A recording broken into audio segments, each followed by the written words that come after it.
Mission Australia कौमी cricket team दौरे पर रवानगी के लिए एयरपोर्ट पहुंच गई।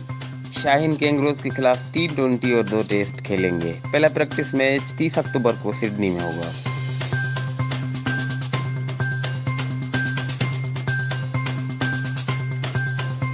यूनिस खान ने सरफराज अहमद को ड्रॉप करने की मुखालफत कर दी। सरफराज अहमद 4 साल से तीनों फॉर्मेट की विकेट कीपिंग कर रहे थे। अगर रिजवान नहीं चला तो सरफराज अहमद को फिर से लाना होगा।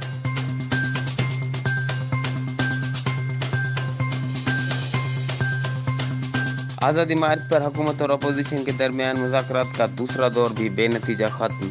आइंदा का लाए अमल क्या होगा? वज़ीर-ए-आज़म ने हुकूमती मुज़ाकराती टीम को आज मुलाकात के लिए बुला लिया। कहते हैं पुरअमन एहतजाज का हक तस्लीम करते हैं, लेकिन कारकुनों को डी चौक आने की इजाज़त नहीं दे सकते। हुकूमत अमन कायम रखने के लिए जिम्मेदारी पूरी करेगी।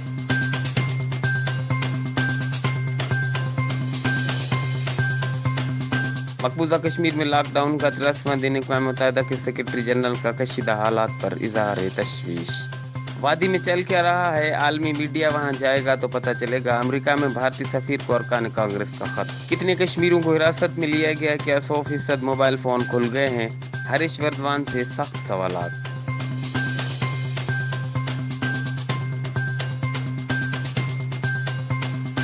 HRJDO न्यूज़ से अब तक के लिए बस इतना ही। मज़ीद खबरों और अपडेट्स के लिए देखते रहिए HRJDO न्यूज़।